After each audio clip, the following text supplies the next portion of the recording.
there, this is Courtney, and I am the Usborne bookworm farmer, and I just thought I'd share with you two of my very favorite picture books. They are so fun, and let me share with you a little bit of why I like them.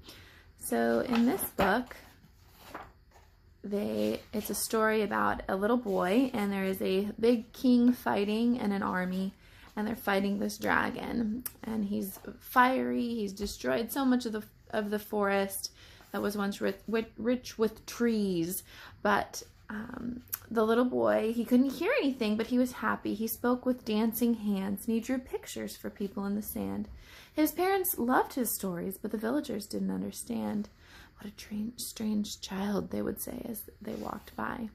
So there's a little bit of not understanding the boy with the dancing hands, and the village was upset about the great battle that was going on. But one day the little boy loses his lizard, and he ends up right in the middle of the battle. So, why are you fighting? He draws in the sand. And they point at each other, and nobody knows why. So they realize that they don't even know why they're fighting. So the king looked up at the dragon, and he said, I thought you were coming to take my castle. And the dragon said, all I want is for you to stop chasing me. I don't like being scared. So they realized, because of the little boy with dancing hands, that they didn't know why they were fighting.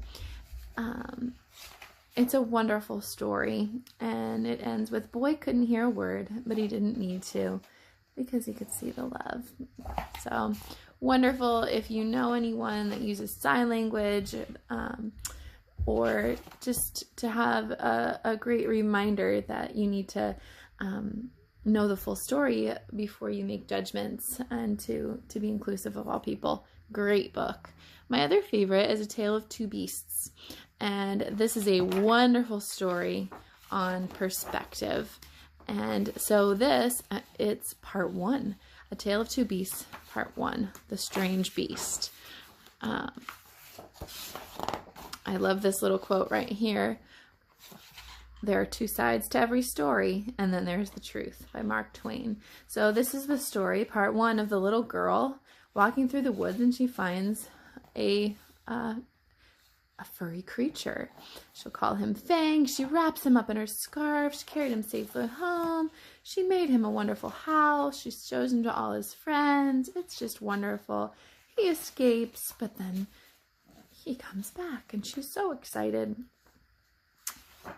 And it's wonderful. So then there is the part two, The Terrible Beast, and it's actually the same story. And it was the best of times, it was the worst of times, by Charles Dickens is now the quote there. And I was hanging from my favorite tree, singing happily to the birds, when I was ambushed by a terrible beast. So it's from the perspective of the squirrel. She kept me in a tiny box with nothing for me to do and nowhere for me to hang from. She showed me off to her herd of even wilder beasts who were just as terrible as she was.